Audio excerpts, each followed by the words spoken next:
I've been delighted when I'm an honoured to be invited to come along, and I do this about 4 or 5 times a week at the moment, but this is one really interested me, because when I heard I was going to speak to a crowd about wealth management, I was dying to meet each and every one of you. It really was, because I picked it up wrong, and I said, am I talking about people about the problems you have with your wealth and how to manage it?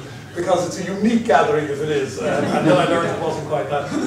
Just to give you a little rundown, there's a few things, and at the end of it I'd certainly touch on a few more stories, but I just want to give you a little background, because I have a practice in Dublin, I have a practice in Miami, and I suppose the first thing I would say is the only time that I've ever seen money really been made with a great fundamental base is in a recession. A recession is a time that money can be made.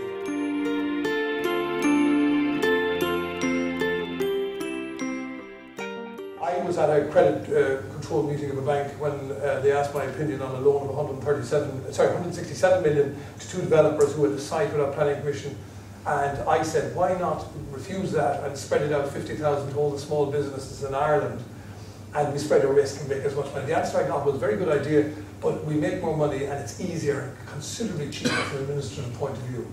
And that to me is where the country started to go wrong, because we lost the community spirit that we had. My practice had a big problem, because my practice started off acting for Rod Stewart, George Michael, now we're acting for Prince and Bruce Springsteen. So I had to come up against the problem that is not my practice. My practice is like what I today. It's a career cyclist in with an accident, a young couple buying an apartment, 2 people with work problems, and I never lost that base. And in fact, I think what happened was I always identified it as being a huge people practice. So we're opening in our Dublin office with 100 and 115 files per week. That's not George Michael or Rod Stewart. So the perception I had to fight against was, please don't think we're just involved in the entertainment business because we have 20 international clients. They're useless to me. They pay me a big check once, I never see or hear from them again. I was quoted, I was asked on radio once, who's my biggest client? Was it George Michael? Was it Rod Stewart? Was it Prince? I said my biggest client was a girl called Margaret Doyle, who's a physical therapist in Arklow, because she refers clients to me every 10 days, 2 weeks. She's worth certainly about 650 to 800,000 a year to me. Because they're all accident cases. She's my biggest client. Where we lost it, or the banks certainly, where I've been very close to lost it, is they lost the consumer, look after the smaller business, because the risk is spread. It's spread out. Now we're faced with the problems we have, and I've expounded on radio today for half an hour my objections to Nano, which I think is another cop-out that we may have to pay a hefty price in the long term.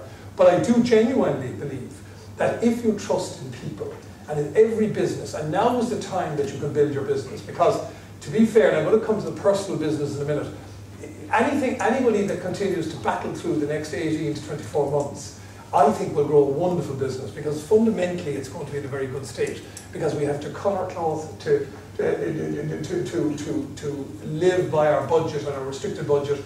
We have to battle through some different...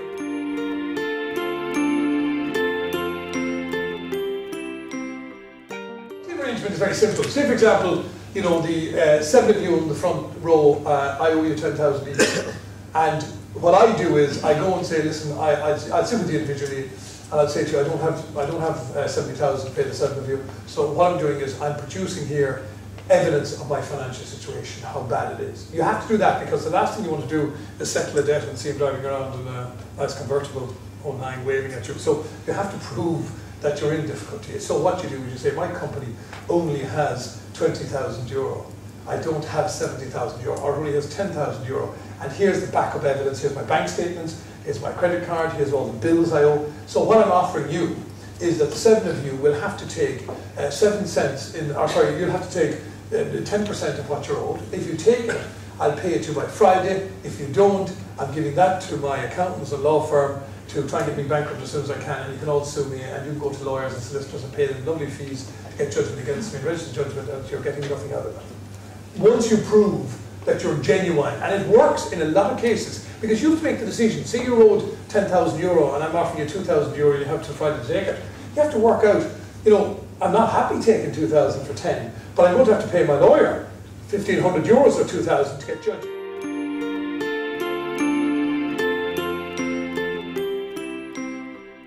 Everybody bowed before my court except one young fellow standing in the middle of the court. He was anti-establishment. You knew that because he did a tattoo in his forehead that said "fuck the law." And he had a vest with lots of blood and tattoos, and he had an earring through his nose and his ear and everything. And he stood in front of the court. There's no way he's going to bow. And he had his hands in his pocket, and he was heavily chewing gum.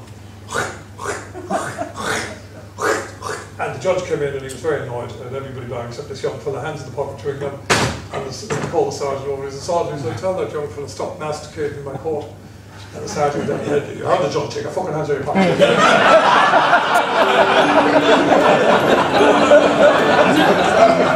pocket."